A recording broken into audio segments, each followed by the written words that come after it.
noite.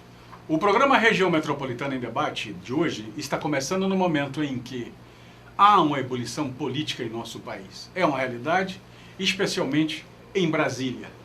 Os analistas políticos asseguram que duas coisas vão acontecer, devem acontecer. A primeira é que não sabem exatamente o que vai acontecer ainda. A segunda é que alguma coisa vai acontecer no país diante dos acontecimentos. O fato é que o tema corrupção, e combate à corrupção de maneira mais objetiva, e a impunidade se tornaram epidêmicas em nosso país e isso deverá ser passado a limpo. Mas, na medida em que a sociedade brasileira, que é o fio condutor desta pressão necessária, continue para que isso aconteça. Há quem defenda que isso é consequência de governos ou desgovernos que não investiram no setor da educação por décadas e que também nunca valorizaram o planejamento, a gestão pública na história do nosso país.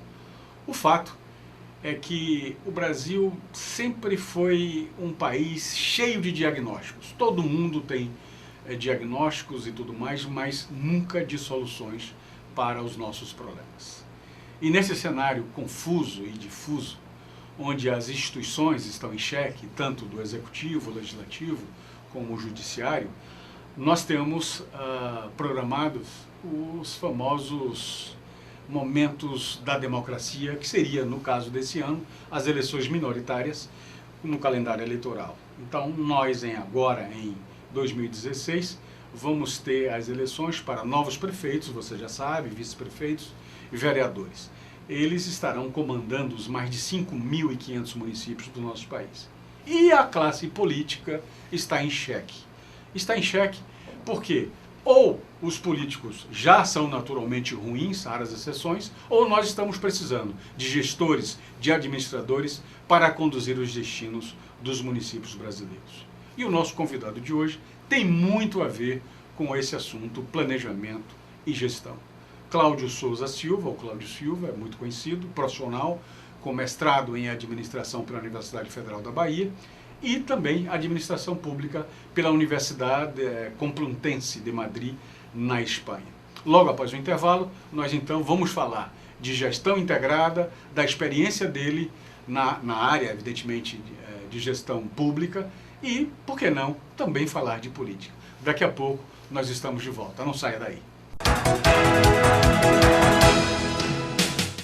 Ser mãe é um momento mágico na vida de toda mulher. A expectativa é enorme, as roupinhas, a gente não vê a hora. Não importa se é menina ou menino, o que a gente quer é que venha com saúde. Mas para isso, os nossos bebês precisam da sua proteção. Todos nós precisamos combater o mosquito da dengue. Está provado que ele também transmite a chikungunya e o zika vírus. Se uma grávida contrair zika, o bebê pode nascer com microcefalia, que causa sequelas para o resto da vida. O perigo do mosquito aumentou e, mais do que nunca, a Bahia precisa da ação de todos juntos. Faça a sua parte. O mosquito gosta de água parada.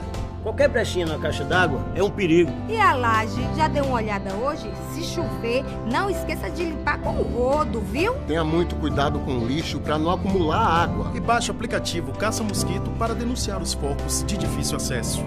Proteja nossos bebês da microcefalia. Agora é todo mundo contra o mosquito. Governo do Estado. Bahia, terra-mãe do Brasil.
Foram usadas as cores de muitos continentes para pintar o brasileiro. As cores da África, as cores da Europa, as cores das Américas, as cores da Ásia. A combinação entre elas gerou infinitas identidades, culturas e sotaques dentro de um único país, o Brasil. Mas se a nossa diversidade é uma riqueza, por que ainda somos desiguais nas oportunidades? Se a nossa diversidade deve ser celebrada, por que crianças que nascem diferentes não têm direitos iguais? Veja e responda. Qual sorriso é mais bonito? Qual olhar é mais digno? Qual amor é maior? Qual vida vale mais? Alguma vida vale menos? O direito a sobreviver é garantido a todas as crianças. Mas uma criança indígena tem 2 vezes mais chances de morrer do que uma criança branca. A desigualdade também atinge as crianças negras. Elas têm 25% mais chances de morrer antes de completar 1 ano de idade do que as crianças brancas. O direito à proteção não tem etnia, mas a pobreza na infância tem cor. Atinge 32,9% das crianças brancas e 56% das crianças negras. Por quê? O direito a aprender também não tem cor. Mas uma criança indígena tem quase 3 vezes mais chance de estar fora da escola do que uma criança branca. Das 530 mil crianças que hoje estão fora da escola, 62% delas são negras. Mesmo sendo mais de 54% do total de crianças do país, crianças negras e indígenas são as mais excluídas. Estes números se refletem na vida cotidiana de cada criança e adolescente, sejam elas negras, brancas ou indígenas, que ao vivenciar essa realidade de desigualdade, têm a ilusão de que negros, brancos e indígenas devem ocupar lugares diferentes na sociedade. Na escola, pela TV, nas ruas, nos livros e histórias infantis, crianças de todas as cores se desenvolvem com imagens retorcidas de papéis sociais segundo a cor da pele. A missão do Unicef é colaborar com os governos dos países para que assegurem direitos iguais para cada criança e cada adolescente. O Brasil conquistou avanços significativos na vida de suas crianças, mas os impactos do racismo ainda têm efeitos danosos sobre elas. Crianças não nasceram discriminando. Promover a equidade racial é de extrema importância para o desenvolvimento social e econômico de um país. Participe! Cada um de nós pode garantir um país mais igual e sem discriminação para elas. Valorizar as diferenças na infância é cultivar igualdades. Uma campanha do Unicef contra o racismo.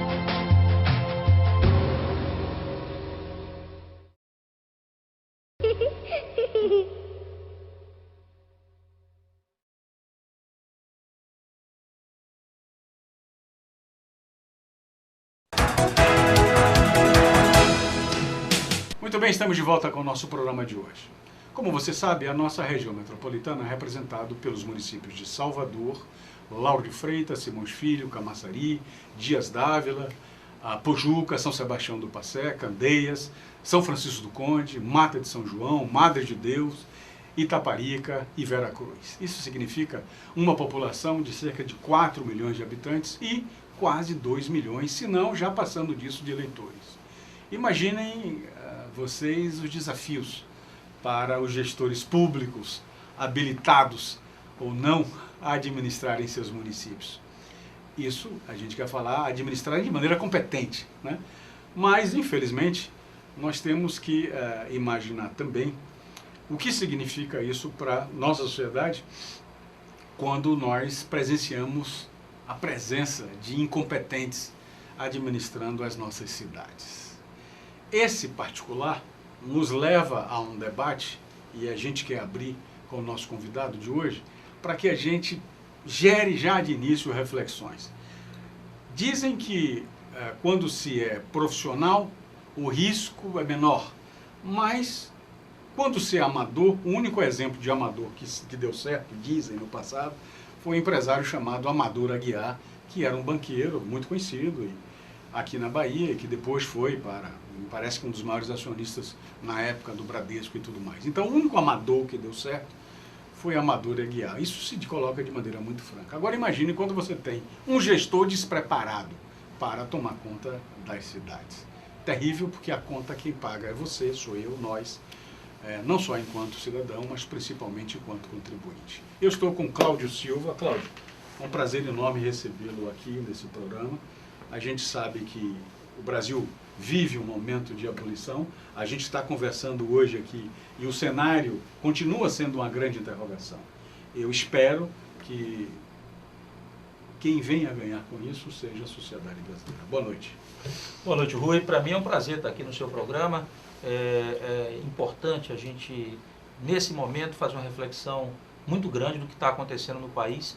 Eu acho que cabe a todo e qualquer cidadão, nesse momento, prestar atenção, chegar próximo à verdade dos fatos. A gente não sabe muito bem o que está acontecendo, porque a cada momento uma nova notícia, um novo cenário, e aguardar, acreditando nas instituições.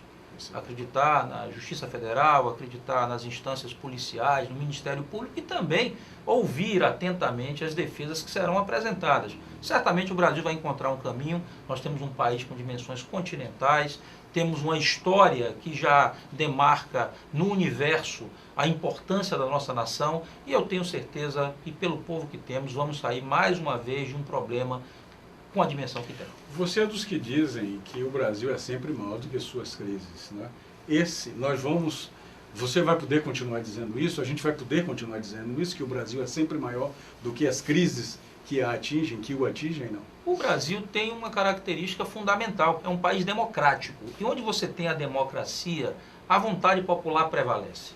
E onde o povo realmente consegue se manifestar, ocupar as ruas, acreditar nas instituições, eu tenho certeza que essa crise é uma crise enorme, não dá para se negar, mas ela vai ser mais uma da nossa história. Nós passamos em diversos momentos por diversas crises políticas, econômicas, sociais, e superamos isso pela pujança do nosso país. Não vai ser diferente. O importante é aprender com isso. Né? O importante é aprender com isso para que no futuro nós tenhamos aí uma nação cada vez mais significativa. Somos um país jovem.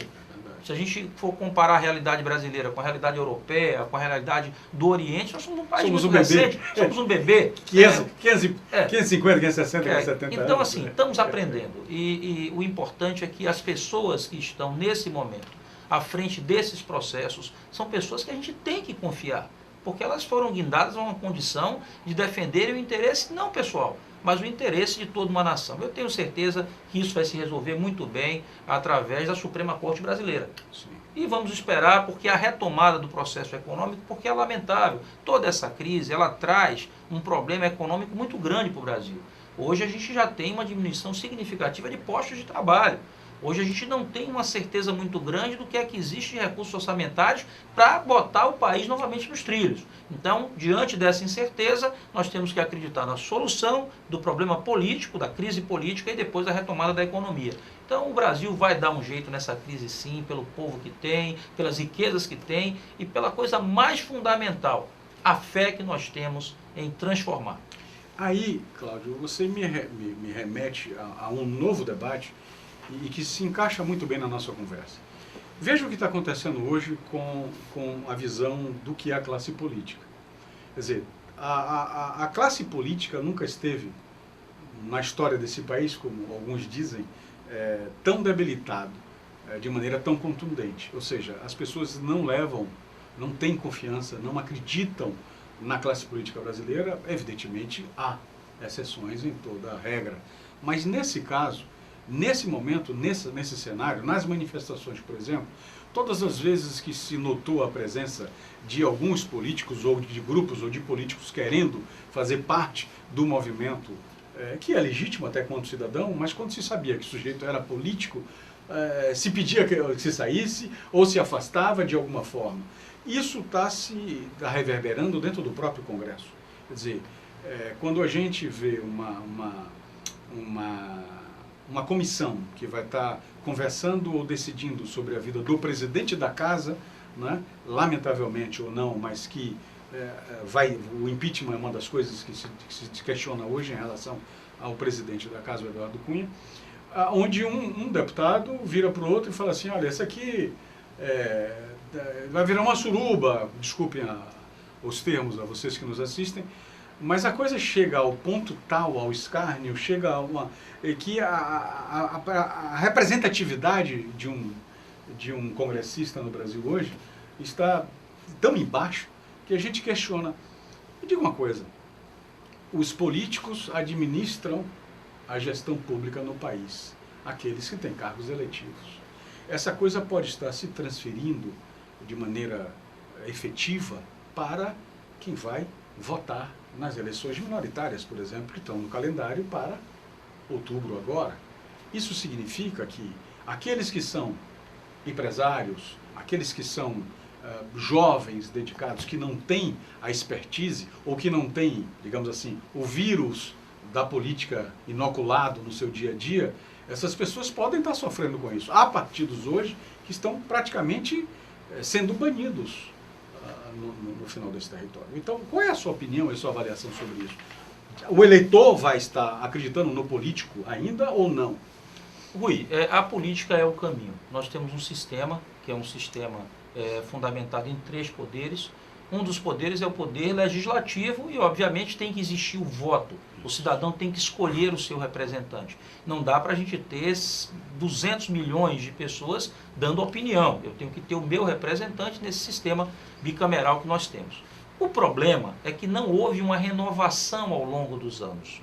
A gente viu muito pouca gente sair do sistema corporativo, do mundo privado corporativo e ingressar na política.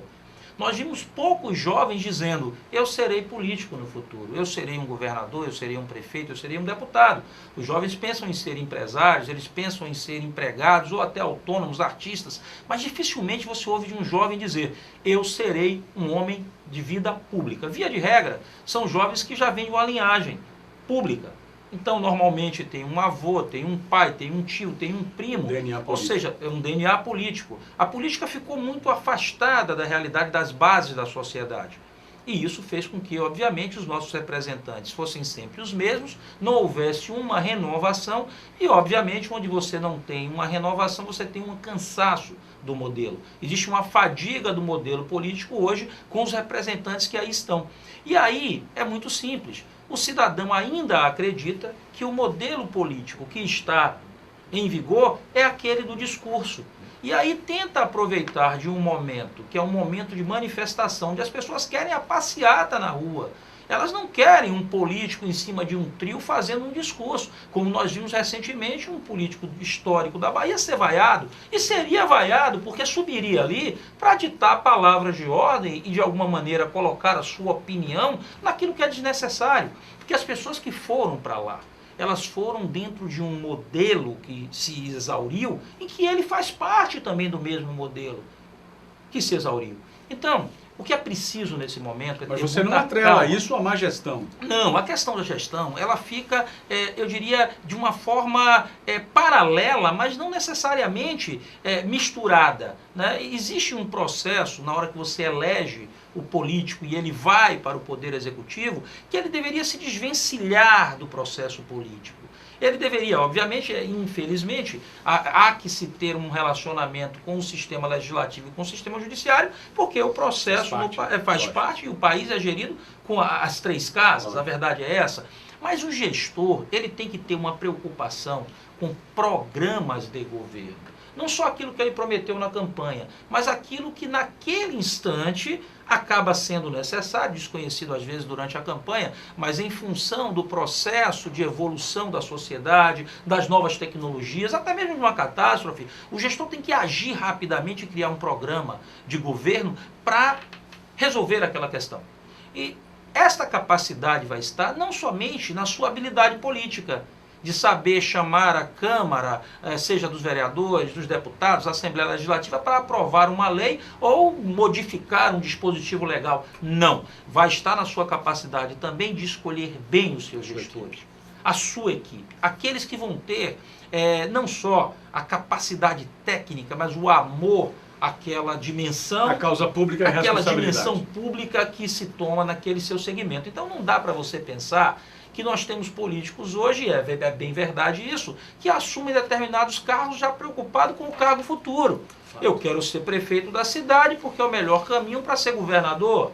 Eu quero ser secretário porque é o melhor caminho para ser vice-prefeito ou eventualmente prefeito. O efeito catapulta. O efeito catapulta. Não cabe mais isso. O que cabe agora é uma preocupação, como nós vemos em algumas democracias avançadas, algumas repúblicas avançadas, onde o cidadão tem uma competência, ele é chamado a contribuir com o sistema público, primeiro porque ele faz parte daquela realidade, daquela sociedade. Segundo, porque a competência que ele recebeu muitas vezes de um sistema público de ensino. Porque ele teve a oportunidade de ser tratado no sistema público de saúde. Então ele entende a importância desse sistema. E nós não temos visto muito isso em algumas realidades. Você consegue, Cláudio, muito claramente entender e separar o que é montar a equipe e aparelhar um Estado, aparelhar uma gestão. E nesse particular, o Brasil sofre gangrenas e isso é uma coisa que corrói, infelizmente, alguns exemplos raros de separação das duas coisas acontecem, mas na maioria das vezes o gestor público toma conta, ele ganhou e está legitimado pelas urnas, mas isso não faz proprietário, dono de um município. Isso faz legítimo representante para conduzir os destinos da cidade em cima de um programa de governo. Agora, por que as pessoas fazem programa de governo para ganhar a eleição e esquecem o programa de governo na execução? Mas você não vai responder agora. Logo após o intervalo, nós estamos de volta com o nosso convidado de hoje, o Dr. Cláudio Silva. Daqui a pouco. Foram usadas as cores de muitos continentes para pintar o brasileiro. As cores da África, as cores da Europa, as cores das Américas, as cores da Ásia. A combinação entre elas gerou infinitas identidades, culturas e sotaques dentro de um único país, o Brasil. Mas se a nossa diversidade é uma riqueza, por que ainda somos desiguais nas oportunidades? Se a nossa diversidade deve ser celebrada, por que crianças que nascem diferentes não têm direitos iguais? Veja e responda. Qual sorriso é mais bonito? Qual olhar é mais digno? Qual amor é maior? Qual vida vale mais? Alguma vida vale menos? O direito a sobreviver é garantido a todas as crianças. Mas uma criança indígena tem 2 vezes mais chances de morrer do que uma criança branca. A desigualdade também atinge as crianças negras. Elas têm 25% mais chances de morrer antes de completar 1 ano de idade do que as crianças brancas. O direito à proteção não tem etnia, mas a pobreza na infância tem cor. Atinge 32,9% das crianças brancas e 56% das crianças negras. Por quê? O direito a aprender também não tem cor, mas uma criança indígena tem quase 3 vezes mais chance de estar fora da escola do que uma criança branca. Das 530 mil crianças que hoje estão fora da escola, 62% delas são negras. Mesmo sendo mais de 54% do total de crianças do país, crianças negras e indígenas são as mais excluídas. Estes números se refletem na vida cotidiana de cada criança e adolescente, sejam elas negras, brancas ou indígenas, que ao vivenciar essa realidade de desigualdade, têm a ilusão de que negros, brancos e indígenas devem ocupar lugares diferentes na sociedade. Na escola, pela TV, nas ruas, nos livros e histórias infantis, crianças de todas as cores se desenvolvem com imagens retorcidas de papéis sociais segundo a cor da pele. A missão do UNICEF é colaborar com os governos dos países para que assegurem direitos iguais para cada criança e cada adolescente. O Brasil conquistou avanços significativos na vida de suas crianças, mas os impactos do racismo ainda têm efeitos danosos sobre elas. Crianças não nasceram discriminando. Promover a equidade racial é de extrema importância para o desenvolvimento social e econômico de um país. Participe! Cada um de nós pode garantir um país mais igual e sem discriminação para elas. Valorizar as diferenças na infância é cultivar igualdades. Uma campanha do UNICEF contra o racismo.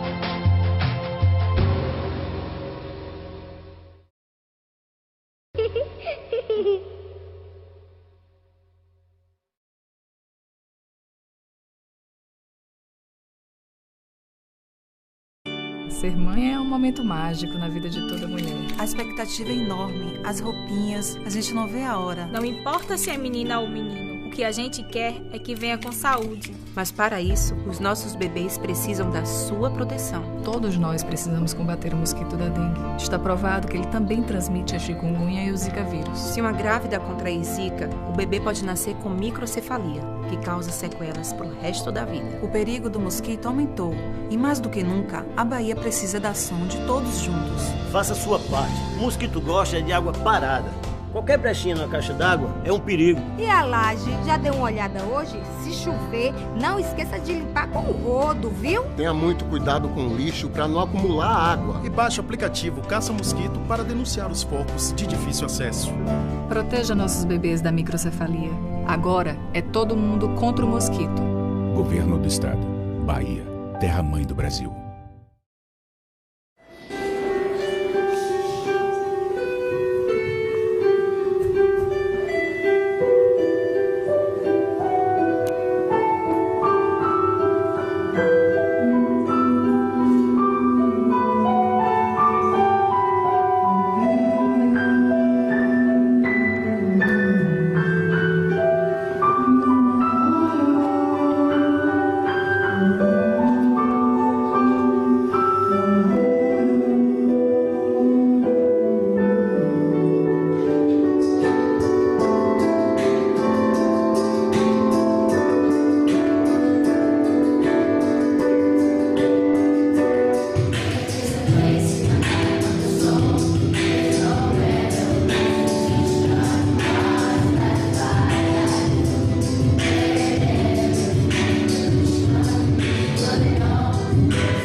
Com o Dr. Cláudio Silva, não só pelo fato de ter no seu currículo a competência devida como técnico, como profissional, como alguém que conhece gestão pública, como alguém que tem diversas no seu currículo, tem não só trabalhos na área de gestão pública, também privada, consultoria, mas sobretudo é uma pessoa antenada com uma coisa chamada planejamento.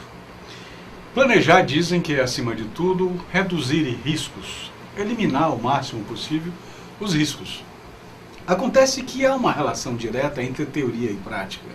As pessoas, quando são candidatas ou quando estão numa plataforma política, na maioria das vezes, constroem maravilhas em termos de texto, em termos de conteúdo, ganham o campeonato em cima de uma plataforma de governo, teve o seu voto, o meu voto, e depois simplesmente abandonam aquilo. O conceito é, o que faz a pessoa que senta na cadeira já com o cargo mudar? Essa é uma relação que tem que ser explicada no aspecto psicológico, no aspecto geopolítico, no aspecto interno do ego de cada um, ou de fato pode ser apenas uma mosca azul ou algo que contamina aquele mandatário durante um tempo, ele consegue sair do eixo e perde todos os compromissos e abandona todos aqueles compromissos que teve durante a sua campanha ao chegar lá. Nós vivemos numa região metropolitana e já sabemos os destinos de mais de 4 milhões de pessoas, desses 13 municípios. Você que nos acompanha agora sabe da responsabilidade que é, enquanto cidadão, a gente faz a nossa parte, ou tenta fazer ao máximo a nossa parte. Da outra ponta, a gente quer o quê? Uma saúde que funcione, um sistema de transporte que, se não for eficiente, pelo menos que atenda a demanda da população, a educação de qualidade mínima para os nossos filhos, enfim, que a gente tenha segurança, ou seja, que a gente tenha um pacote de itens respondidos pelo gestor público que, pelo menos, sejam traduzidos em qualidade de vida para a gente. Hoje, com a experiência de vida de um profissional, da sua estirpe, da sua qualidade, da sua experiência, Cláudio, a gente entende duas coisas. É preciso que você responda teoria e prática. Você foi gestor também. Você teve a oportunidade de conduzir órgãos muito importantes na administração pública. E às vezes as pessoas querem fazer e não tem como fazer, desde o orçamento até a decisão política. Como é que é isso para quem viveu e vive como consultor também esse dia a dia? Bem, primeiro eu vou responder a sua pergunta do bloco anterior, que é muito importante. O gestor, ele apresenta um programa de governo para convencer a população a votar nele. É um processo de sedução. Você demonstra aquilo que você tem para oferecer. Penso isso, quero exercer isso. Quero exercer isso, e o cidadão vai lá e deposita na urna a esperança de que aquela sua proposta é uma proposta que vai resolver um problema, ou vai abrir um novo horizonte futuro, enfim. Ocorre que depois de sentar na cadeira de mandatário, você começa a conhecer de fato a realidade que muitas vezes você criticava sem conhecê-la. E aí é obrigado a tomar algumas providências que são vistas como antipáticas.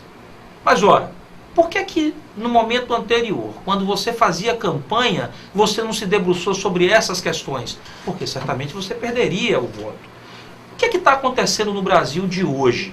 A população está muito atenta agora àquele que fala a verdade. Mas é só no Brasil? Não. É no mundo. Quem poderia esperar uma ascensão de Donald Trump, por exemplo, a essa condição nos Estados Unidos? Da mesma maneira, se nós olharmos os últimos noticiários, uma figura que tem talvez uma imagem, no mínimo, curiosa, pelos seus posicionamentos polêmicos, muitas vezes até extremistas, né? Como essa figura, que se é o deputado Jair Bolsonaro, pode figurar hoje nos noticiários nesta dimensão? É porque a população hoje espera ver a verdade. Aquele que demonstra: eu sou assim, é desta forma. E aí, obviamente, se você mostrar bem a verdade, você pode ser traído pela questão do voto. Vamos dar um exemplo. Né?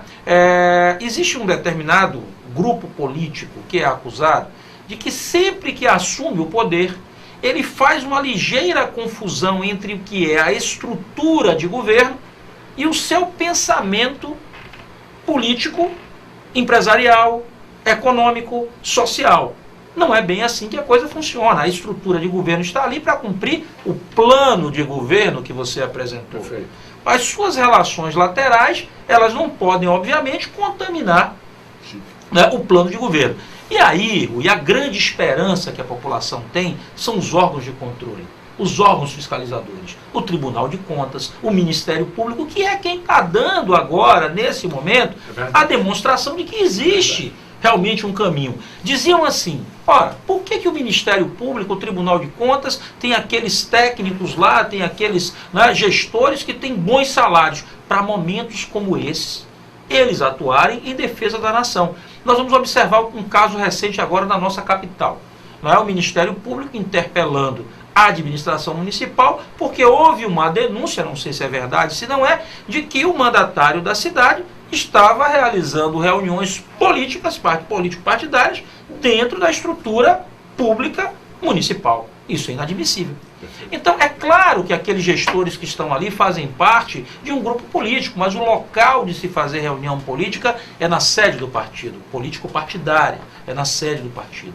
Então, o Ministério Público vai e atua numa questão como essa, assim como fiscaliza também outras coisas relativas à aplicação dos recursos na direção do plano de governo. Então, a esperança é que os planos de governo passem a ser, depois do cidadão eleito, como aquilo foi um compromisso que foi assumido perante as câmeras, perante as entrevistas de rádio, que levou o eleitor a dar o voto, que aquilo possa ser fiscalizado agora em etapas, dando o direito do Ministério Público de agir, tá, junto à Câmara de Vereadores, ou à Assembleia Legislativa, ou à Câmara Federal, no sentido de exigir o cumprimento, e não ficar só na rejeição das contas e na punição depois. Sob pena do afastamento do exercício do cargo por estar lesando, por engano, como se fosse a justiça do consumidor.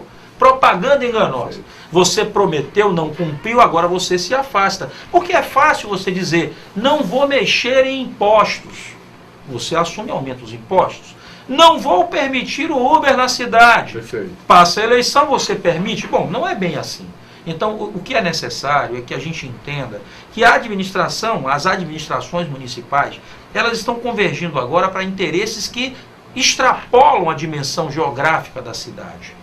E aí é que vem aquele elemento fundamental do governo anterior, do governo do governador Jacques Wagner, que gerou uma polêmica. Me parece que a cidade de Salvador, ela entende que é inconstitucional a existência de uma entidade metropolitana. Essa semana, me parece que na última quarta-feira, houve a primeira reunião do Comitê Gestor da Entidade Metropolitana, onde todos os municípios se fizeram presentes com seus representantes, foram empossados lá pelo secretário-geral interino da entidade metropolitana, o Dr. Carlos Martins, que é secretário também de Desenvolvimento Urbano do Estado. Foi tesoureiro.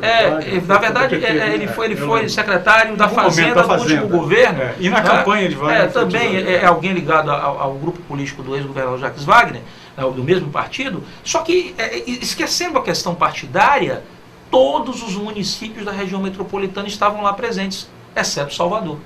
Então, que é isso? Eu não sei. Aí a gente teria que perguntar ao município, curiosidade, se você porque sabia, certamente não foi. Mas sem ser indelicado, a verdade é, por que Salvador não participaria de um processo como esse? Salvador é uma cidade que tem um problema enorme. Salvador hoje é final de linha. É uma cidade que está numa península, salvo a implantação de fato da ponte. Ou vem a ponte ou a saída. Salvador é final de linha. Então uma cidade que é final de linha, ela sofre de uma série de problemas. Uma série de problemas. Mas ao mesmo tempo ela é a capital da Bahia. E muitos recursos foram investidos ao longo de muitos anos nesta capital.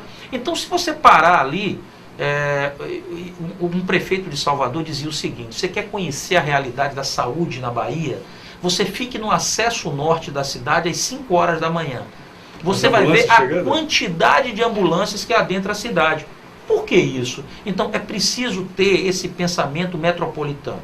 É preciso você começar a fazer intercâmbios, porque o que é que acontece? Se a gente for tomar a realidade municipal hoje, você tem uma enormidade de consultorias que vieram de outros lugares. Como se a realidade de São Paulo, do Paraná, ou ainda a realidade do Rio de Janeiro, ela se encaixasse perfeitamente no nosso modus vivendi, e aí Salvador não tem as suas características próprias. As idiosincrasias não valem. Os seus aspectos típicos culturais também são ignorados.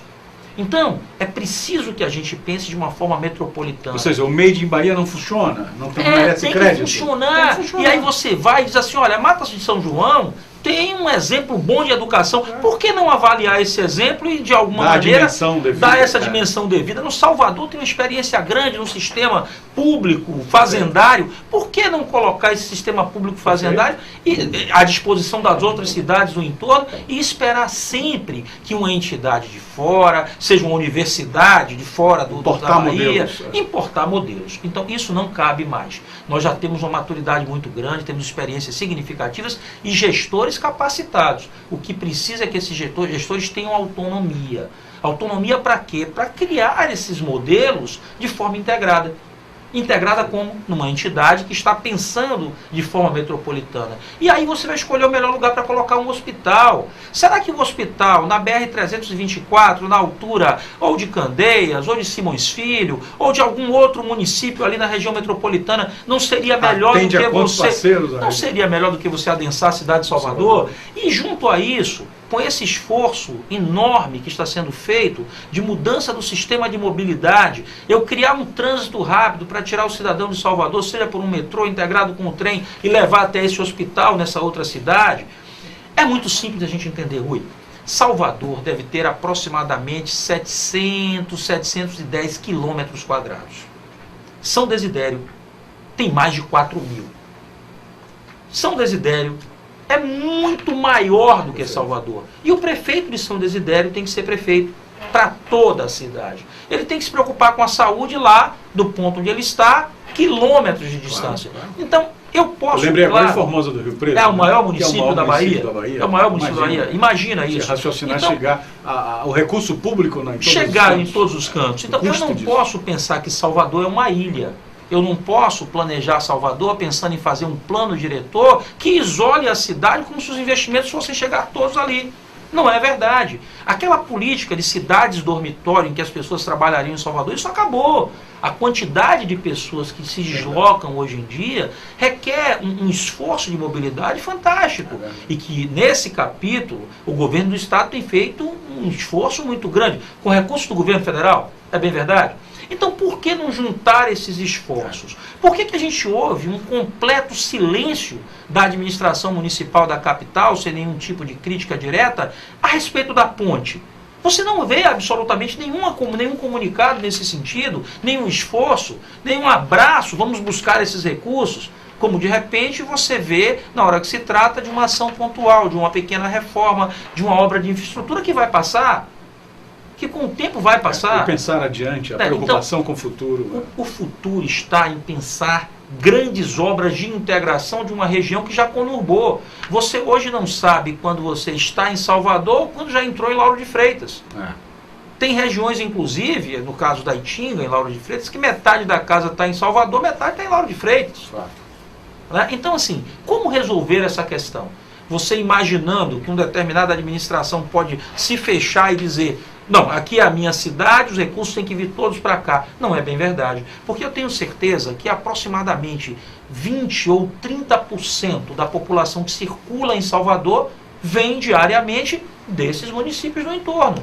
Para trabalhar, para consumir. Mas que querem qualidade de vida nas suas cidades também. E querem qualidade de vida nas suas cidades. Então imagine na hora que a região metropolitana passa a ser um alvo integrado de gestão e os recursos são investidos naquelas cidades. Um hospital de porte em Simões Filho pode, por exemplo, desenvolver todo um conjunto de serviços de entorno e que vão dar qualidade de vida, melhoria do contexto urbano, enfim, investimentos na área social, segurança pública, etc. Então é preciso que se pense dessa maneira. Quebrar essa redoma que se está tentando fazer no seu torno caso, de uma cidade. Você aposta na importância desse fórum de discussão em relação à região metropolitana como uma saída inteligente, pelo menos para o debate. Eu diria que não só para o debate, Rui, essa é a única saída que existe. É muito simples. Qual a extensão territorial do município de São Paulo? Qual a extensão territorial do município do Rio de Janeiro? Já não se dão conta. Você abarca toda essa estrutura. A grande São Paulo já é uma coisa que a gente não é bem verdade. Quando começa e quando termina. Quando começa e quando termina. Então, assim, essas cidades, elas são cidades que já têm experiências também no seu esforço de sobrevivência e subsistência. Eu quero crer que existem problemas hoje em Salvador que já não são mais problemas em Santo Amaro, em São Francisco do Conde, em Pojuca, porque eles tiveram que enfrentar como o maior problema que eles tinham. Por que não pegar essa experiência e trazer para dentro da cidade? Então eu acho que essa ideia de metropolitana, entidade metropolitana, é uma ideia que não veio para ser discutida, ela veio para ser implantada. O esforço tem que ser um esforço de todos os gestores de medir os benefícios. Agora, vai ficar mais fácil ou mais difícil fazer política com isso? Eu não sei. A discussão não pode ser política. Fui eu que fiz, fui eu que trouxe. Mas tem que ser o cidadão. Tem que ser o cidadão. Então você deve estar gostando da ideia de ter o programa a nível de comunicação, um programa como esse para debater a região metropolitana. E aí? Não vai dizer agora. Ele não vai dizer agora porque eu espero que ele me elogie depois do intervalo. Eu tô brincando, daqui a pouco a gente volta.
Ser mãe é um momento mágico na vida de toda mulher. A expectativa é enorme, as roupinhas, a gente não vê a hora. Não importa se é menina ou menino, o que a gente quer é que venha com saúde. Mas para isso, os nossos bebês precisam da sua proteção. Todos nós precisamos combater o mosquito da dengue. Está provado que ele também transmite a chikungunya e o zika vírus. Se uma grávida contrair zika, o bebê pode nascer com microcefalia, que causa sequelas para o resto da vida. O perigo do mosquito aumentou e, mais do que nunca, a Bahia precisa da ação de todos juntos. Faça a sua parte. O mosquito gosta de água parada. Qualquer brechinha na caixa d'água é um perigo. E a laje, já deu uma olhada hoje? Se chover, não esqueça de limpar com o rodo, viu? Tenha muito cuidado com o lixo para não acumular água. E baixe o aplicativo Caça Mosquito para denunciar os focos de difícil acesso. Proteja nossos bebês da microcefalia. Agora é todo mundo contra o mosquito. Governo do Estado. Bahia, terra-mãe do Brasil. Foram usadas as cores de muitos continentes para pintar o brasileiro. As cores da África, as cores da Europa, as cores das Américas, as cores da Ásia. A combinação entre elas gerou infinitas identidades, culturas e sotaques dentro de um único país, o Brasil. Mas se a nossa diversidade é uma riqueza, por que ainda somos desiguais nas oportunidades?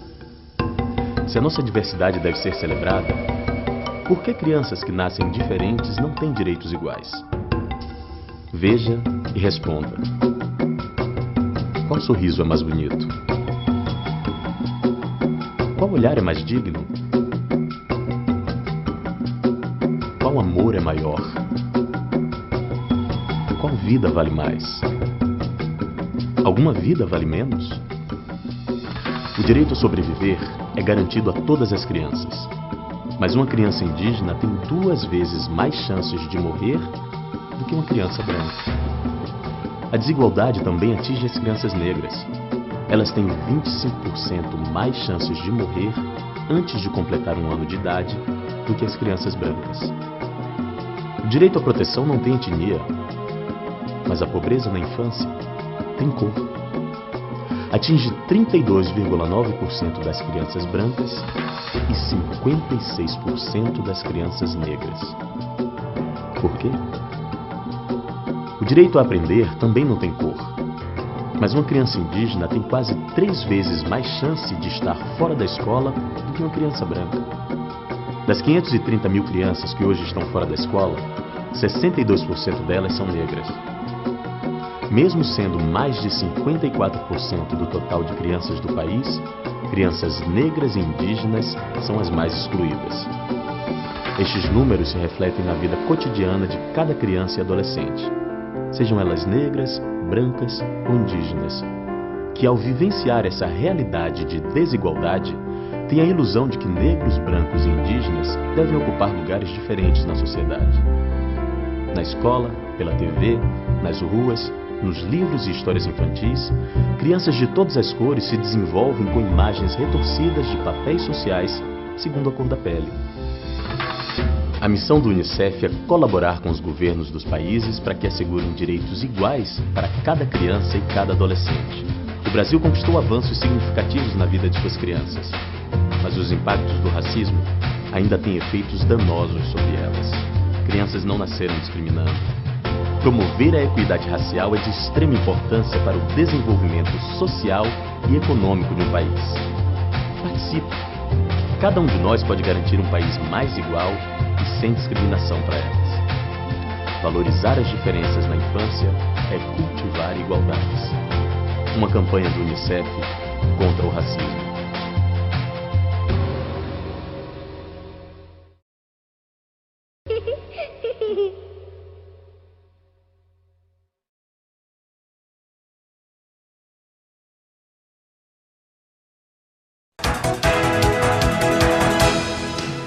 Muito bem, estamos de volta para mais um bloco do nosso programa de hoje. Você já sabe, eu estou conversando com o Cláudio Silva, não apenas uma pessoa com experiência absolutamente clara, evidente, cristalina, por onde passa na área pública, mas principalmente na consultoria, principalmente nos trabalhos realizados em gestão pública ao longo do tempo, como gestor, como secretário, como subsecretário e principalmente como cidadão que raciocina a cidade e pensa nas melhorias e na qualidade de vida, porque acima de tudo se coloca como tal, como cidadão. E aí entra uma preocupação muito grande de todos nós que vivemos na região metropolitana.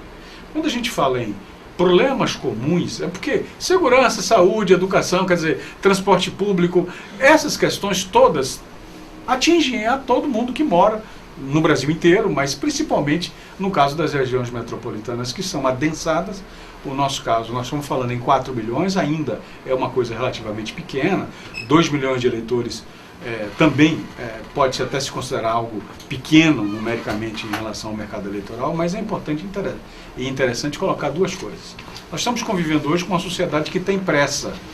Hoje as coisas não estão mais no tempo do elabora uma carta, manda, ou então manda um fax. Hoje é a instantaneidade da informação. Para você ter ideia, às vezes o gestor público, e isso é muito claro, as pessoas fizeram uma queixa, quando alguém faz a pergunta, quando se vem com a resposta, e que para levar a sociedade, a pergunta já é outra. Tamanha a velocidade com que as coisas acontecem, e é verdade. Alguém diz que o dia tem 24 horas, já não tem mais 24 horas. Hoje a coisa está numa velocidade tamanha que a gente questiona essa relação tempo e espaço. E aí vem nessa história, e o foco do programa em discutir, em debater a região metropolitana. Quando a gente, e o nosso convidado Cláudio fala, olha, a ideia do fórum, a ação, as realidades de cada cidade, de cada município podem contribuir muito para soluções integradas e, acima de tudo, minimizando os custos e otimizando o desempenho da gestão pública. E aí eu falei, a comunicação, a ideia desse programa é exatamente, por isso eu pedi a sua opinião e fiz aquela brincadeira no final. Mas a ideia do programa é exatamente essa. É trazer profissionais com a sua experiência, com a sua expertise e principalmente com a sua visão de homem público para contribuir nesse cenário. Rui, a comunicação é um elemento fundamental da sociedade. Se nós não tivéssemos a comunicação hoje de forma tão eficiente e rápida, estaríamos aí sem saber o que está acontecendo no país. De fato no país, é verdade. Veja que um pequeno fato ontem repercutiu de forma imediata e ninguém dormiu sem saber o que estava acontecendo. Então, a comunicação é fundamental. Um programa como esse, ele tem uma importância não só para o intercâmbio de experiências, mas para o processo de conscientização social, política, econômica, de que sem uma visão integrada de entorno, não vamos chegar a lugar nenhum.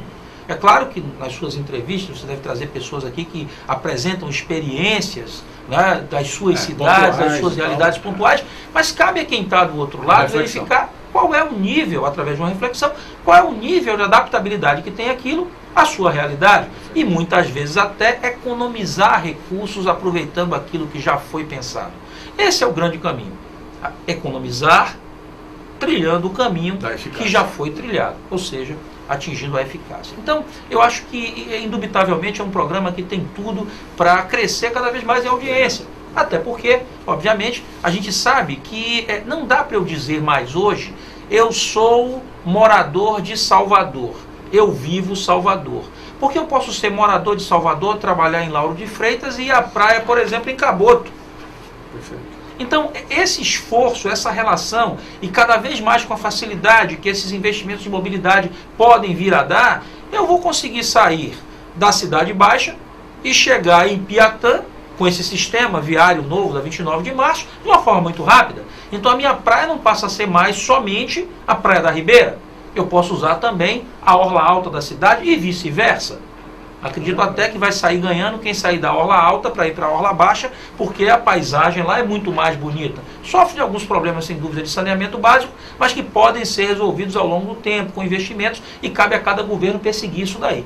Mas a gente começa a entender que não existe caminho que não seja da integração e da visão menos geográfica em termos de poligonais ou limites e mais espacializada no que diz respeito à velocidade que eu tenho de chegar a algum lugar. Esse sistema metroviário de Salvador vai fazer com que Lauro de Freitas e Salvador estejam muito unidas. Muita gente vai sair de Lauro de Freitas para trabalhar em Salvador e vice-versa. Isso fazendo com que o processo de conurbação, que era somente da ocupação do solo urbano, passe a ser agora muito mais veloz no trânsito das pessoas.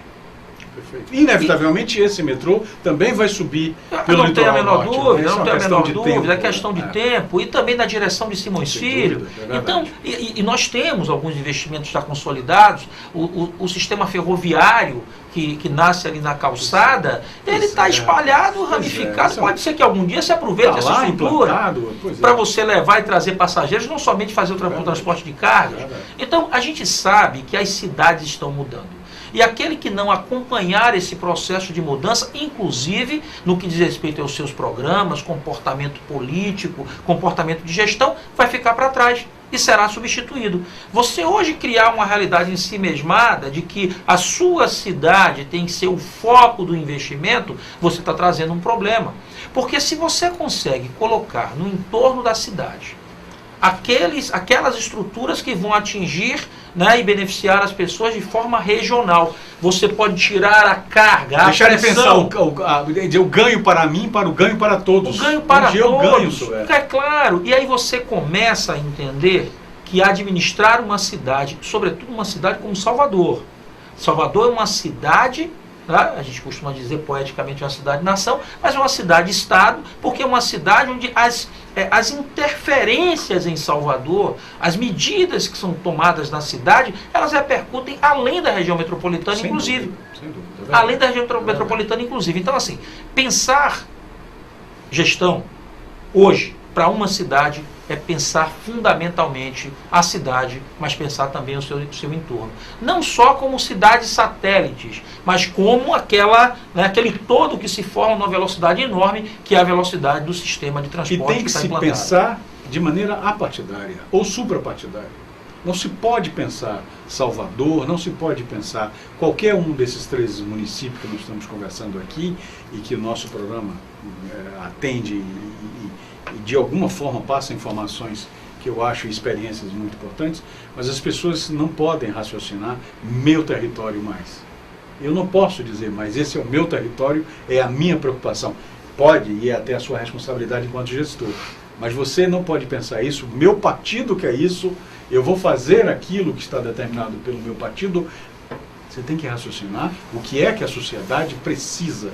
E tem que ser suprapartidário. E a gente fica sendo surpreendido, Rui, à toa, porque não precisa ter surpresa. Se você for analisar, esta realidade de você viver a proximidade, ela está aí na nossa cara há muito tempo. Se você for à Vitória da Conquista, ou eventualmente a Itabuna, e perguntar para que time o cidadão torce, é bem capaz que você ouça Vasco e Flamengo, e não ouça o cidadão falar do rubro-negro baiano, que é o Vitória, ou eventualmente do Barcelona do Nordeste, que é o Esporte Clube Bahia, bicampeão brasileiro. Ou o Fluminense. Então, de Feira. Ou Fluminense de Feira, ou Galícia, ou Ipiranga. Mas assim, o que a gente não consegue perceber é porque leva tanto tempo para o gestor perceber que esta realidade já está implantada próxima a ele. Então, o que é preciso a gente fazer? É preciso que a região metropolitana de Salvador, através da entidade metropolitana, que é o início, claro, existe já um estatuto da metrópole, existe já um dispositivo, existe um marco legal para dar o start nesse processo, mas não só desta maneira, mas também levando o empresariado a refletir sobre investimentos agora regionais, levando o cidadão a decidir onde ele vai morar por conta de incentivos, ou por conta de investimentos, ou por conta de recursos que vão chegar aportados pelo governo naquelas regiões. E vai gerar emprego, melhorar a condição de renda. Então é muito importante isso. Então não dá para a gente pensar mais nas cidades de forma isolada. Nem no eu, tem que pensar no nós. E tem que pensar no nós. E no nós significa não somente aquele cidadão isolado daquela cidade, mas aquele cidadão daquela cidade também quando ele vai para outra cidade. Ou será que a integração do sistema de transportes não vai ser uma coisa muito importante na região metropolitana? O saneamento básico. Imagine que você pode resolver o saneamento básico de cidades como Camaçari, cidades como Salvador, cidades como Simões Filho, e não resolver o de Lauro de Freitas, vai ser um caos. Porque todo o sistema hidrográfico desta região desemboca aqui em Lauro de Freitas. Então, se a gente não conseguir enxergar isso numa dimensão, uma dimensão de integração, vai ser muito maléfico para a nossa sociedade. Não talvez no curto prazo, mas no médio e longo prazos, eu não tenho a menor dúvida. Como é que a gente pode raciocinar soluções integradas na região metropolitana de um país, de um estado, de municípios que não investiram e continuam sem investir o que deveriam na educação? Difícil, mas você não vai responder. Depois do intervalo, vamos para o nosso último bloco com o nosso convidado, Cláudio Silva. Daqui a pouco.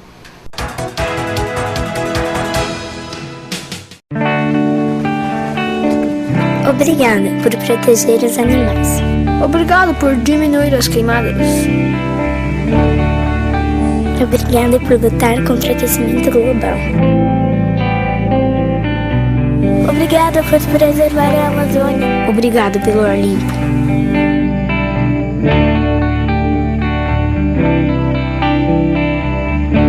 Obrigada. Foram usadas as cores de muitos continentes para pintar o brasileiro. As cores da África, as cores da Europa, as cores das Américas, as cores da Ásia. A combinação entre elas gerou infinitas identidades, culturas e sotaques dentro de um único país, o Brasil. Mas se a nossa diversidade é uma riqueza, por que ainda somos desiguais nas oportunidades? Se a nossa diversidade deve ser celebrada, por que crianças que nascem diferentes não têm direitos iguais? Veja e responda. Qual sorriso é mais bonito? Qual olhar é mais digno? Qual amor é maior? Qual vida vale mais? Alguma vida vale menos? O direito a sobreviver é garantido a todas as crianças. Mas uma criança indígena tem 2 vezes mais chances de morrer do que uma criança branca.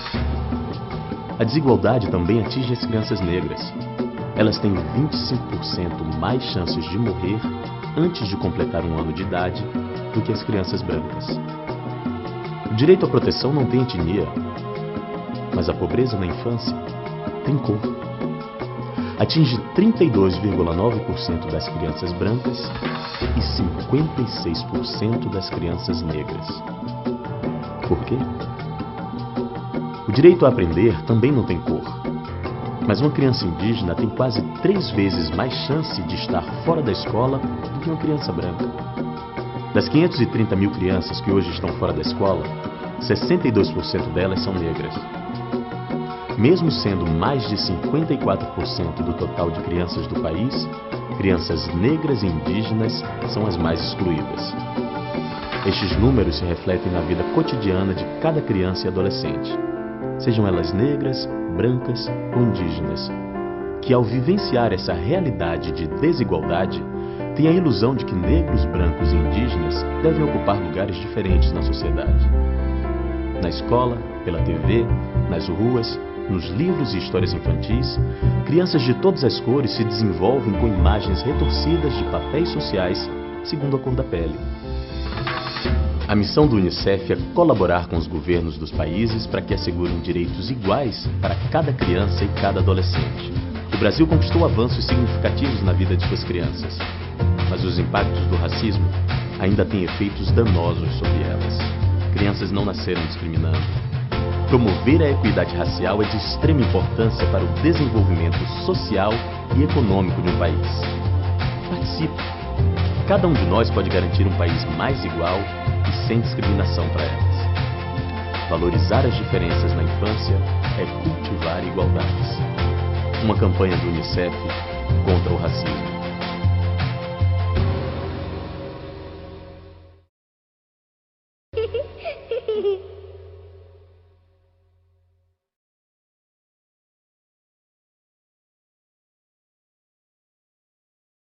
Ser mãe é um momento mágico na vida de toda mulher. A expectativa é enorme, as roupinhas, a gente não vê a hora. Não importa se é menina ou menino, o que a gente quer é que venha com saúde. Mas para isso, os nossos bebês precisam da sua proteção. Todos nós precisamos combater o mosquito da dengue. Está provado que ele também transmite a chikungunya e o zika vírus. Se uma grávida contrair zika, o bebê pode nascer com microcefalia, que causa sequelas para o resto da vida. O perigo do mosquito aumentou e, mais do que nunca, a Bahia precisa da ação de todos juntos. Faça a sua parte. O mosquito gosta de água parada.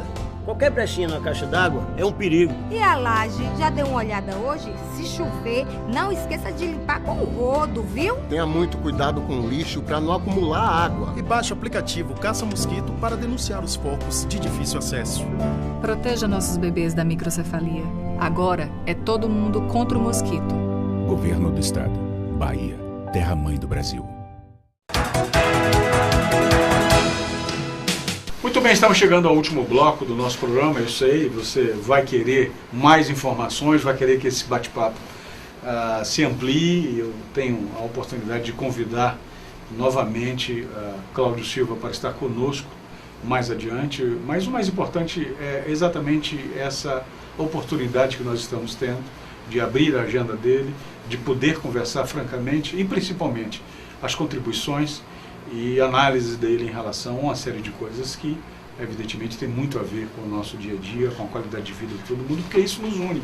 A gente quer uma região metropolitana melhor, a gente quer a nossa cidade melhor, a gente quer a região melhor. E é preciso que a gente entenda, enquanto indivíduo, que se não pensar no coletivo, as chances de sobrevivência certamente serão mais difíceis. Nós estamos a cada dia queimando a nossa poupança ambiental. E essa é uma realidade que não é do nosso município, é de todo mundo. E eu diria que na região metropolitana, sobretudo quem tem o Joanes passando e transitando por vários municípios, quer dizer, todo mundo sabe que o Rio Joanes, por exemplo, ele nasce em São Francisco do Conde, passa por Candeias, ele passa por várias regiões, Camaçari, Simões Filho, e chega em Lauro de Freitas já praticamente morto. Com isso, Buraquinho, um local bucólico, uma praia onde nós tivemos até o Glauber Rocha, quem assistiu Barravento, e se não assistiu, assista, um filme maravilhoso dele, e que foi gravado em Buraquinho, pouca gente sabe disso e tal. Naquela época você tinha as marisqueiras, você tinha toda uma comunidade e que vivia e sobrevivia naturalmente muito bem do Rio Joanes. Lamentavelmente hoje você não pode convidar ninguém para vir até Buraquinho, um tamanho impacto sobre a saúde de quem chegar até lá. Mas esse processo ambiental, ele passa também por um outro problema que é muito mais grave, que tem muito a ver com o bate-papo que eu finalizei o bloco anterior. A educação. No currículo escolar das escolas municipais da região metropolitana não entra a educação ambiental. Sabe por quê? Não sei. Deve ser muito caro o profissional de educação ambiental, deve ser assim, um investimento absurdo. Você está começando nas escolas municipais a dizer à criança como ela deve se conduzir ao longo do tempo em relação ao lado ambiental. Veja você, apostar na semente da educação. Nós somos resultados disso, do processo educacional. Uma minoria consegue naturalmente ter oportunidades, mas a maioria fica à mercê de informações, fica à mercê de um processo que tem uma relação direta do desenvolvimento com a educação. E aí veio a minha pergunta para o meu convidado, o Dr. Cláudio Silva. Cláudio, a educação é a base, é a mola para muitos outros assuntos quando a gente fala em planejamento, quando a gente fala em gestão, quando a gente fala até mesmo em cidadania. Porque nós vivemos num país que não apostou na educação com a prioridade que se deve. E aí você transporta para estados e municípios. Eu estou falando bobagem ou é exercício do óbvio? Olha, Rui, essa discussão acerca da importância da educação, eu acho que ela já não vai caber mais discutir, porque é o óbvio realmente. O processo de educação, ele traz o cidadão do seu estado bruto para a sua capacidade de entendimento do local onde vive, da relação com as pessoas. E a educação, ela tem uma dimensão que não é somente a educação formal. Ela tem também outras dimensões humanas e outras dimensões até, eu diria, espirituais, que precisam ser trabalhadas no cidadão. Quando você fala da ausência no currículo formal da questão ambiental, isso é uma coisa realmente que é muito discutida. E a solução que se encontrou foi utilizar, muitas vezes, a questão ambiental como temas transversais. Pois é, mas não adianta, tem a prioridade que o caso não requer. adianta, não tem a prioridade que o caso requer. Ou o homem entende o meio ambiente como aquele espaço fundamental para que ele exista e ele consiga perpetuar a espécie, ou não vai acontecer. Daqui a algum tempo a poupança vai acabar. A poupança vai acabar. Não teremos mais recursos hídricos, não teremos mais cobertura vegetal, não teremos diversas coisas que fixam bem o homem na Terra e faz com que, quando eu digo Terra, no planeta Terra, e faz com que a gente tenha uma vida com uma qualidade um pouco maior. Entretanto, o que é que vem acontecendo? A gente já experimenta alguns episódios de melhora. Você vê, por exemplo, que a Lei de Diretrizes e Bases da Educação foi um marco na educação brasileira. Estabeleceu algumas regras de qualificação de professores, de remuneração, de valorização do professor. Você vê a questão do Fundeb, né? O Fundef, que depois virou Fundeb, né? Que já foi um avanço para você dizer, olha, gestor, você tem que investir pelo menos X% em educação. Estou te mandando isso. Do seu orçamento, X carimbado, é para isso. Entretanto, Rui, o que a gente assiste muitas vezes é que o gestor, e aí a gente volta àquele primeiro bloco, quando falávamos das promessas que não são cumpridas. O gestor enxerga que o recurso na educação tem que ser aplicado naquilo que vai perpetuar a passagem dele por ali. E ele esquece que a perpetuação da sua imagem vai ser, por exemplo, se ele entrar num processo de melhoria contínua do IDEB. Não. Ele prefere fazer uma escola, construir um equipamento, reformar alguns equipamentos e, obviamente, em alguns casos, que sai traz disso daí, aquilo que sai na fotografia e que traz diversos problemas por vezes. Diversos problemas. Problemas de interesses sociais, de interesses econômicos, social, à medida que você diz onde vai construir. Muitas vezes não tem um terreno, você não escolhe o melhor lugar. Econômico na disputa que gera entre quem vai construir, quem vai reformar, os seus interesses e etc. E a educação, já dizia Paulo Freire, você consegue fazê-la debaixo de uma árvore. Porque a educação é um processo de transmissão de conhecimento, onde você vai ter, obviamente, né, um interlocutor que é mais frágil porque conhece menos que você, e você que vai ter que usar a sua capacidade técnica e, sobretudo, o amor à educação para fazer com que aquele cidadão cresça e se transforme. E não precisa você estar pensando em grandes investimentos, em grandes obras. Hoje, por exemplo, a gente ouve o município, né, a capital, falando, construiremos não sei quantas creches, quando a gente sabe que existe um conjunto de esforços com as escolas comunitárias, por exemplo, que poderia ser desenvolvida de uma ação, de uma forma conjunta, talvez com um pouco menos de recursos, mas com um acompanhamento do processo educacional ali. Não, mas eu preciso construir para dizer que eu inaugurei X ou Y quantidade. Eu tive a felicidade, Rui, de ser subsecretário de Educação em Salvador, vasta, e a felicidade também de ocupar, né, a função de secretário. E eu digo que aquele período foi um período mágico. Nós conseguimos fazer um trabalho que estava calcado fundamentalmente no conhecimento e não na inauguração de equipamentos. Foram várias escolas reformadas, inauguradas, sem dúvida também, mas não é o fundamental. A educação precisa acontecer, sobretudo, pela valorização do profissional de educação.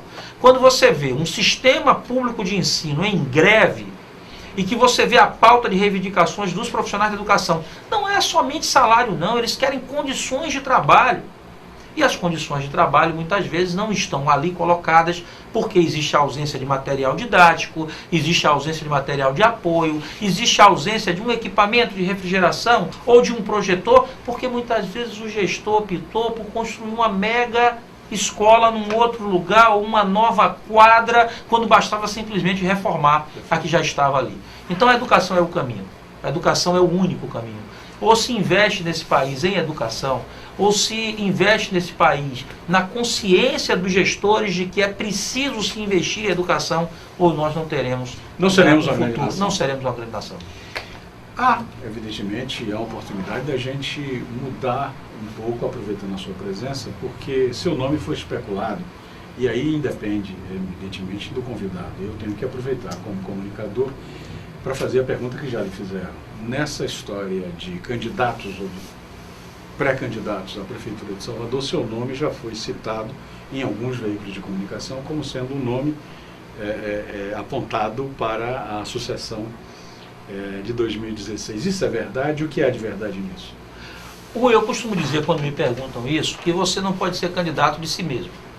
Você, obviamente, tem que estar disposto e disponível para ajudar a sociedade a qual você pertence. A disputa política hoje, não só em Salvador, mas de alguma maneira no Brasil, é uma disputa que vai se dar em função de você substituir um velho modelo por um novo modelo. E esse novo modelo ele vai se concretizar em gestores que vão ter que ter uma visão técnica, obviamente uma capacidade política também, mas uma visão técnica para você, com poucos recursos, realizar uma transformação. Talvez o nosso nome seja ventilado ou de alguma maneira citado, porque nós fizemos alguns trabalhos técnicos de transformação que entraram na agenda, vamos dizer assim, na época e não saíram até hoje. Por exemplo, a matrícula informatizada em Salvador, que foi o grande avanço da educação. Nós criamos a matrícula informatizada, implantamos a matrícula informatizada e resolvemos um problema que eram famílias na porta das escolas, nas madrugadas, comprando senhas, crianças sendo alugadas para que a pessoa pudesse conseguir uma vaga. Isso foi um problema que nós resolvemos. Da mesma forma, a questão da geração de emprego e renda no momento em que a cidade não tinha uma agência para organizar essa questão de atração de investimentos, a Superintendência de Controle e Uso do Solo do município, a SUCOM, ela, de alguma maneira, ela condensava, cristalizava aquele modelo ali de atração, de discussão com empresários, enfim. E nós conseguimos ter, de fato, diferentemente do atual momento, uma situação onde a geração de emprego através da indústria da construção civil foi muito benéfica para a cidade. Hoje o que você enxerga são números sendo apresentados, e até nos assusta, né, de que serão gerados tantos mil empregos, e quando você procura, está se falando, na verdade, de postos temporários de trabalho para vender cerveja em festa. Não é dessa forma que você pode fazer a transformação de uma cidade. Então, a gente imagina, Rui, que talvez, por ter sido experimentado em algumas áreas importantes, o nosso nome possa surgir, mas a ideia não é você ser o candidato de você mesmo, mas você contribuir num processo de mudança, seja como candidato, ou como auxiliar de algum candidato, ou componente de uma chapa, que possa, de alguma maneira, ajudar a cidade a continuar melhorando. Muita coisa tem sido feita.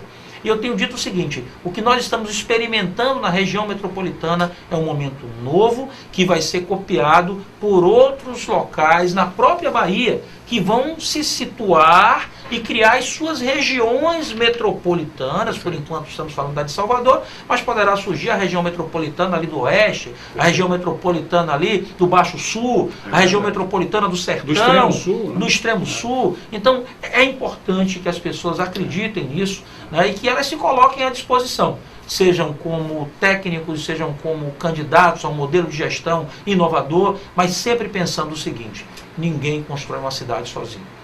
Você não pode ser portador daquela ideia de que você é o copo transbordando e é o eixo de todas as soluções. Escolher bons gestores, ter bons programas e, sobretudo, entender, sem uma composição, sem uma liga entre as três esferas de poder, ou seja, município, Estado e União, nenhuma cidade tem saída. Interessante essa observação. Bom, evidentemente que ele respondeu da maneira... Eu não posso falar em resposta política porque foi absolutamente objetivo. Uma coisa é certa, Cláudio está habilitado a isso. Porque uma coisa é querer, a outra é poder, é se habilitar e estar habilitado. Cláudio, muito obrigado pelas suas considerações, pela sua contribuição. Eu fiz dei uma indireta dizendo que gostaria mais adiante estar com você, mas eu preciso convocá-lo publicamente. Haveremos de ter novos encontros, eu gostaria de convidá-lo antecipadamente. Claro que ao longo desse campeonato eu vou tentar aproveitar a sua agenda ainda flexível em alguns momentos para poder tê-lo aqui com o nosso telespectador nessa noite, durante essas transmissões, para que a gente tenha a oportunidade de aprender mais com os seus conhecimentos. Muito obrigado pelo carinho de sempre. Rui, eu que agradeço. Não dá para dizer que não se vem num programa como esse. Sobretudo, primeiro pela sua capacidade de entrevistar, de conversar. Na verdade, não é bem uma entrevista, é um diálogo e um aprendizado constante, porque as suas declarações são muito bem fundamentadas. Segundo, porque buscar, depois que você atinge um determinado patamar de conhecimento, buscar formas de propagar, alguns escrevem, outros postam nos microblogs ou nas redes sociais, mas você difundir aquilo que você aprendeu é, no mínimo, obrigação daquele que se beneficiou de um sistema público de ensino, como foi o meu caso. Então estarei sempre à disposição, eu não tenho a menor dúvida, dentro daquilo que nós pudermos contribuir, e tenho certeza que o programa vai crescer muito. A região metropolitana de Salvador está se transformando num modelo de empreendedorismo governamental e que certamente vai ser copiado em outros locais da Bahia e do Brasil. Que ótimo.